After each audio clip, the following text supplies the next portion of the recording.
سلامونه دوستانو، د الماني ژبې درې نوې جملې زده کوو. ډېرې مهمې جملې دي چې په زموږ ژوند کې ترې استفاده کیږي.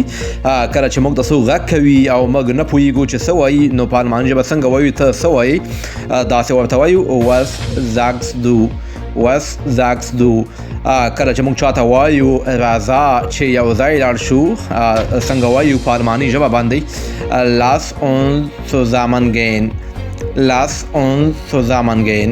وایي راځه چې یو ځای لاړ شو. او یوه بله جمله زده کوو، کله چې موږ وایو زه مجبور یم، یو کار موږ نه غواړو خو له مجبوري نه کوو، په الماني ژبه باندې څنګه وایو ich bin gezwungen. تاسو کولی شئ د الماني ژبې روانې خبرې زما د یوټیوب او ټیک ټاک څخه زده کړئ. کولی شئ دواړه اکاونټونه تعقیب کړئ، او که کومې پوښتنې وي تاسو کولی شئ په خپل کمنټ کې خپلې پوښتنې وکړئ، او زه به تاسو ته د پوښتنو جوابونه په وخت سره درکوم.